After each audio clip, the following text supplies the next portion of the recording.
गई थी। दोस्तों के जाने का यकीन उसे अंदर से तोड़ चुका था। अब लड़ाई सिर्फ जिंदा रहने की थी, हर एक सांस के लिए जंग। खाना हफ्तों पहले खत्म हो चुका था। वो कई कई दिनों तक भूखी रहती, पेट में पत्थर बांधकर। पीने के लिए कोई झरना नहीं था, वो सिर्फ बारिश पर निर्भर थी।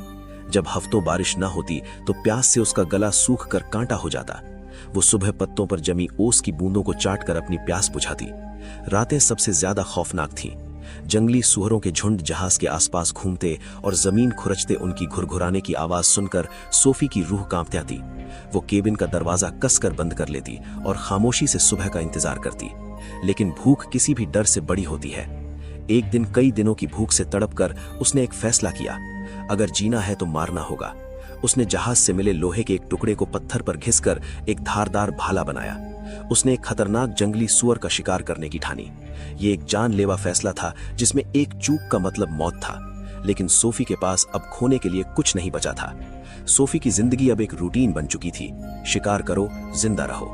उसने कई हफ्तों की कोशिश और कई चोटों के बाद अपना पहला शिकार किया।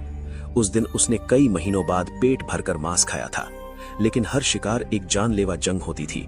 दिन हफ्तों में, हफ्ते महीनों में और महीने साल में बदल गए। सोफी ने दीवार पर 365 निशान पूरे कर लिए थे। एक साल बीत चुका था। शहर की वो नाजुक लड़की अब पूरी तरह से एक जंगली योद्धा बन चुकी थी। उसने सूअरों की खाल से अपने लिए मजबूत लिबास बना लिया था। अकेलेपन से लड़ने के लिए उसने बांस से एक छोटी सी बांसुरी बना ली थी। हर शाम वो उस पर दर्द भरी धुनें बजाती जो उस वीरान द्वीप पर गूंजती थी। समय बीतता रहा। दीवार पर निशानों की संख्या 400 पार कर चुकी थी। सोफी अब शारीरिक रूप और मानसिक रूप से थक चुकी थी, टूट चुकी थी। एक दोपहर वो उदास बैठी जहाज के डेक से समंदर को देख रही थी।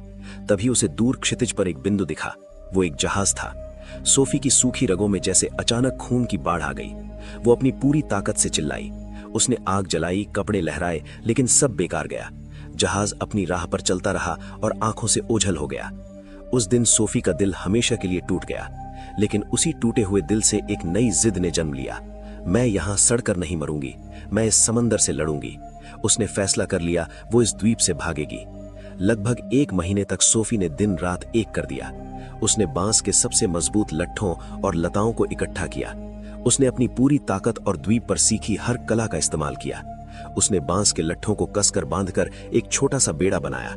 उसने जहाज के मलबे से मिले कपड़े का एक छोटा सा पाल भी तैयार किया। उसने अपनी नाव को नाम दिया होप, यानी उम्मीद।